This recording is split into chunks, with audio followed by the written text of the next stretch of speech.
Bonjour, dans cette vidéo, je vous présente la fonction exponentielle. Alors, imaginons une fonction f dérivable sur R vérifiant f de 0 égale 1 et pour tout x réel, f' de x égale f de x. Donc f est sa propre dérivée. Dire que f est dérivable sur R, ça veut dire que pour tout a appartenant à R, si on calcule limite quand h tend vers 0 de f de a plus h moins f de a qu'on divise par h, on trouve f' de a. Je vais poser phi de h, cette fonction, c'est-à-dire f de a plus h moins f de a divisé par h. Ceci veut dire que f de a plus h moins f de a est égal à h multiplié par phi de h. Et donc, f de a plus h est égal à f de a plus h multiplié par phi de h. Je fais un petit dessin, donc je considère un repère ici. On a la valeur a, on a f de a, le point de coordonnées a, f de a. Si je considère la valeur a plus h, ici c'est f de a plus h, donc le point de coordonnées a plus h, f de a plus h. On a f de a plus h qui est égal à f de a. Ici, cette valeur d'ordonnée, c'est f de a. Donc f de a plus h, cette valeur, c'est f de a à laquelle on ajoute h fois phi de h. Donc f de a plus h, cette ordonnée, c'est f de a à laquelle on ajoute h fois phi de h. Comme je sais que la limite quand h tend vers 0 de phi de h, si la limite quand h tend vers 0 de f de a plus h moins f de a sur h, c'est f' de a, alors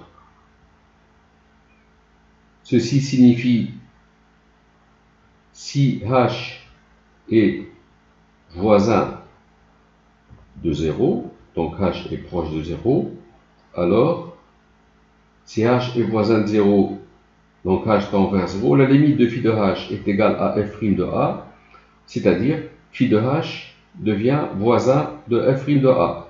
Alors phi de h est voisin de f' de a. Comme f' de a est égal à f de a, parce que la fonction f vérifie pour tout x f' de x égale phi de x, alors lorsque h est voisin de 0, le nombre h phi de h devient voisin de h fois phi de h qui est égal à f' de a ou f de a. Donc h phi de h est voisin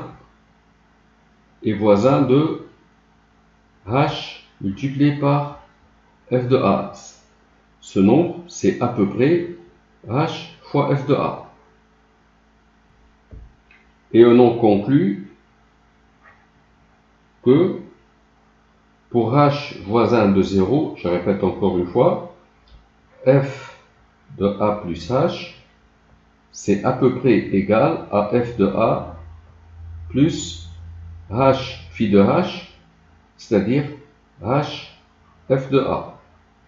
Ou encore f de a plus h à peu près égal à f de a, en facteur ici, fois 1 plus h.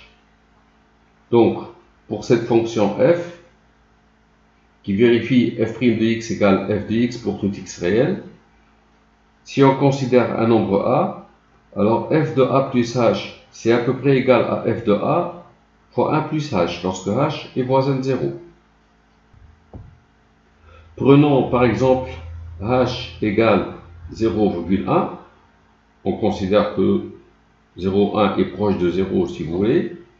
Alors, 1 plus h va être égal à 1,1. On a f de 0 qui est égal à 1. Si je veux calculer f de 0,1, donc je prends ici a égale 0, a plus h, c'est 0 plus 0,1, c'est 0,1. Ça va être f de a, c'est-à-dire 1, multiplié par 1 plus h, donc 1,1. On va trouver f de 0,1, c'est à peu près 1,1. f de 0,2, donc je prends a égale 0,1. a plus h, c'est 0,1 plus 0,1, c'est 0,2. f de a plus h, c'est f de a, donc f de 0,1, c'est 1,1 multiplié par 1 plus h. Fois 1,1, on trouve 1,21. Si je veux calculer f de 0,3, je prends a égale 0,2. a égale 0,2, a plus h, c'est 0,2 plus 0,1, c'est 0,3. C'est f de a, donc f de 0,2, c'est 1,21 multiplié par 1,1, ça donne à peu près donc 1,331. Je peux calculer f de 0,4 en prenant a égale 0,3. a plus h, c'est 0,3 plus 0,1, c'est 0,4. C'est f de a, donc f de 0,3, c'est 1,331 multiplié par 1,1. On trouve 1,4641. Et c'est toujours des valeurs rapprochées, ce n'est pas des valeurs exactes. Et ainsi de suite, ce qui nous permet de trouver autant de points qui soient à peu près sur la courbe de la fonction f. Au lieu de prendre h égale 0,1, on aurait pu prendre h égale 0,01, un nombre proche de 0 aussi. Ça nous aurait donné un autre tableau de valeurs qui nous aurait donné une autre approche de la courbe de la fonction f. J'utilise l'outil GeoGebra. La fonction f vérifie f de 0 égale 1. Et on a f de a plus h généralement qui est égal à peu près à f de a fois 1 plus h. f de 0 c'est 1. Donc j'écris ici f de 0 qui est égal à 1. Je prends h égale 0,1. Je veux calculer f de 0,1, puis f de 0,2, f de 0,3, f de 0,4 et ainsi de suite. Donc je veux obtenir un tableau de valeurs. Dans cette case, je vais écrire a plus h. A, c'est le contenu de cette case, la case A1, cette cellule A1 ici, auquel j'ajoute h. J'obtiens 0,1. Je reproduis cette mise en forme, je vais jusqu'à 50 à peu près. J'obtiens les valeurs de A. Dans cette cellule, j'écris f de A plus h. Ici, A, c'est cette valeur. A plus h, c'est cette valeur. F de A plus h. C'est quoi f de A plus h? C'est f de A. F de A, c'est le contenu de cette cellule. Donc, le contenu de la cellule B1 que je multiplie par 1 plus h. Je valide, je trouve 1,1. Donc f de 0,1, c'est 1,1.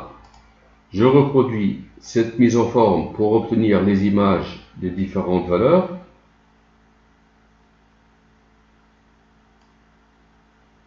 Et j'obtiens f de 0,1 c'est 1,1, f de 0,2 c'est 1,21, f de 0,3 c'est 1,33 et ainsi de suite. Je sélectionne ce tableau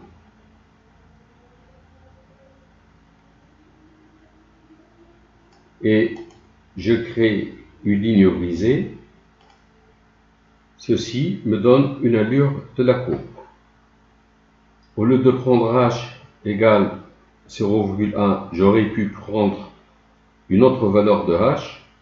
Si je fais varier h, si h augmente, on obtient une autre courbe, mais cette courbe est moins proche de la réalité parce que h devient important.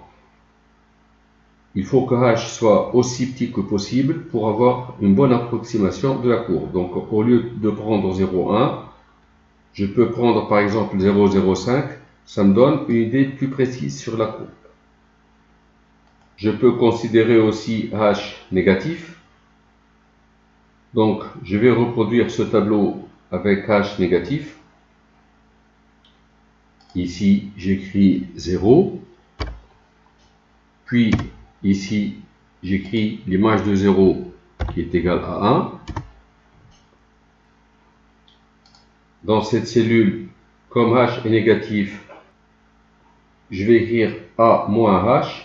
A, c'est le contenu de cette cellule, moins H. Et je reproduis la mise en forme pour obtenir des valeurs négatives. Et dans cette cellule, j'écris f de A plus H. F de A plus H, c'est f de A. F de A, c'est cette valeur multipliée par 1 moins H, parce que H est négatif. J'obtiens l'image, je reproduis la mise en forme pour obtenir des points d'abscisse négative. Je sélectionne ce tableau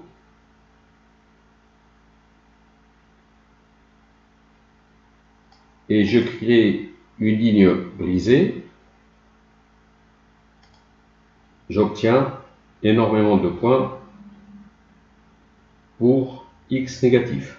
Si je prends h égale 0,1 ou même plus grand, j'obtiens donc une autre allure de la courbe. Je prends h égale 0,4, 0,5, etc. Mais ça me donne une allure moins précise. Pour avoir une allure plus précise, il faut prendre h très petit. Python aussi peut être utile pour avoir des valeurs de la fonction, donc des points de la courbe, et pour avoir un tracé plus ou moins correct de la courbe. Alors la fonction est définie par f de 0 égale 1 et f' de x égale f de x. On a vu que si h est un nombre proche de 0, f de a plus h, c'est à peu près f de a fois 1 plus h. Alors, je vais créer deux listes de nombres. La première liste que j'appelle LA, la deuxième liste je l'appelle LB. Dans la première liste, j'écris les abscisses des points AB de la courbe. Donc ici, c'est les abscisses, et dans cette liste, c'est les ordonnées. Comme f de 0 égale 1, ici j'écris 0 et ici j'écris 1 pour dire que le point de coordonnées 0, 1 appartient à la courbe. Et puis je vais évoluer petit à petit. Je vais d'abord fixer le nombre de points que je vais appeler n et je vais fixer le nombre h proche de 0 pour évoluer ici.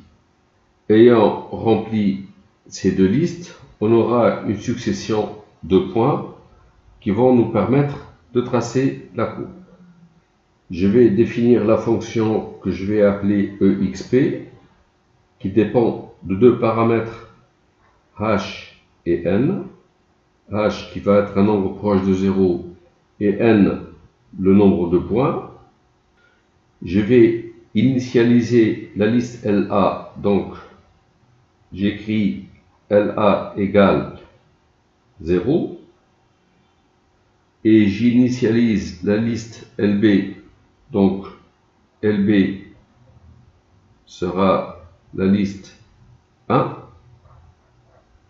ici, un seul élément, et dans ces deux listes, à chaque fois, on va ajouter des points. Le point suivant ici, c'est la valeur A plus H. Dans la deuxième case ici, je vais mettre la valeur de A à laquelle j'ajoute H. Donc, A devient A plus H. Je mets cette valeur ici par la commande LA.append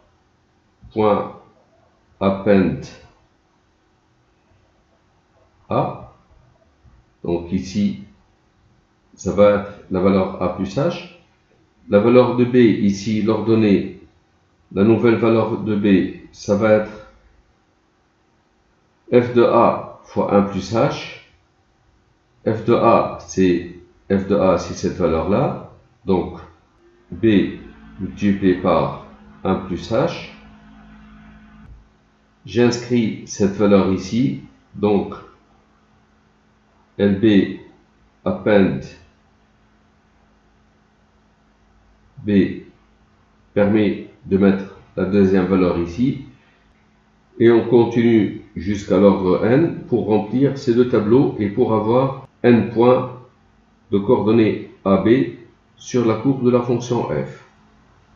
Dans la pratique, voilà comment ça va se passer. J'importe d'abord la bibliothèque Pylab pour le traçage. J'ai défini la fonction exp de h et de n. A égale 0, B égale 1. Donc ça, c'est le premier point, puisque f de 0, c'est 1. La liste A, je l'initialise à 0. Donc dans la liste A, je mets le nombre 0. La liste B, je mets le nombre 1. C'est ce que j'ai expliqué. Et puis, for i in range n, donc on va avoir une boucle de n valeur i.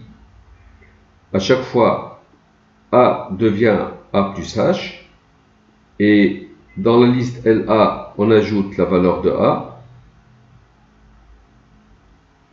Et puis, B devient B fois 1 plus H, qui sera l'image de la nouvelle valeur de A. Et dans la liste LB, on ajoute cette valeur, donc LB append B. Et puis, on écrit plot LA LB pour dessiner la courbe à partir de la liste des points de coordonnées AB. On appelle cette fonction, donc exp de h, on prend la valeur 0,1, donc ici, je prends la valeur h égale 0,1, n égale 50, donc on va avoir 50 points, et on appelle aussi cette fonction pour h négatif. H négatif égale à moins 0,1 pour obtenir les points à gauche. La commande show permet de dessiner. Voilà ce qu'on obtient à l'exécution. Donc, on applique cette fonction pour h égale 0,1 et n égale 50, on obtient ces points-là. Et pour h égale moins 0,1, on obtient cette partie de la courbe. Et ça donne une bonne approximation de la courbe de la fonction exponentielle. Si je prends h égale 0,3, n égale 20, ou h égale moins 0,3, n égale 20, ça me donne une autre courbe, donc qui donne la même allure, donc une autre approximation de la fonction exponentielle.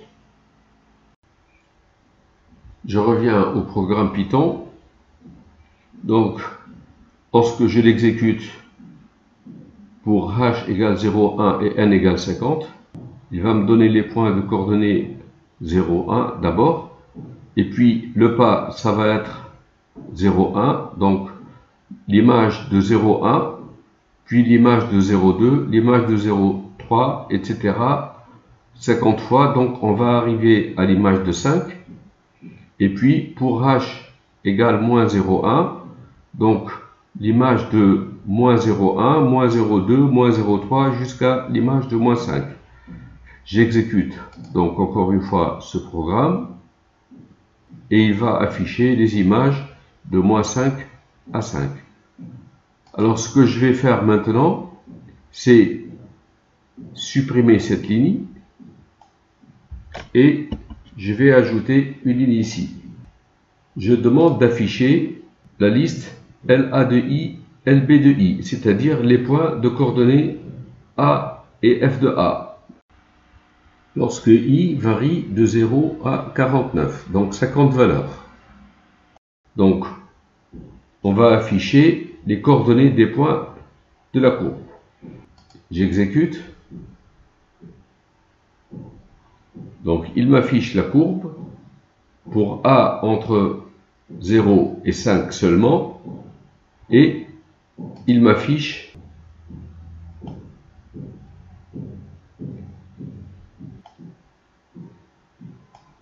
les coordonnées des points. Donc on a le point de coordonnées 0,1, l'image de 0,1 c'est 1,1, l'image de 0,2 c'est 1,21, on a vu tout à l'heure, etc. Jusqu'à l'image de 4,89, bon, c'est 106, quelque chose. Ce que je vais faire, c'est prendre ici, d'abord, je supprime cette ligne, et je vais prendre ici 0,001. Et ici, je vais prendre 1002. J'exécute le programme. Il va afficher les coordonnées des points de 0 jusqu'à, alors, pas 0,01, donc jusqu'à 1 à peu près. Ça prend un peu de temps. Et il va me donner l'image de 1 qui vaut à peu près 2,71. Donc par cette fonction f, l'image de 1 c'est à peu près 2,71. Si je vais plus loin, j'ajoute un 0 ici pour avoir plus de précision et un 0 ici. Ça va prendre plus de temps pour l'exécution. J'exécute. Ça calcule, ça prend du temps. Et on va arriver jusqu'à l'image de 1 à peu près.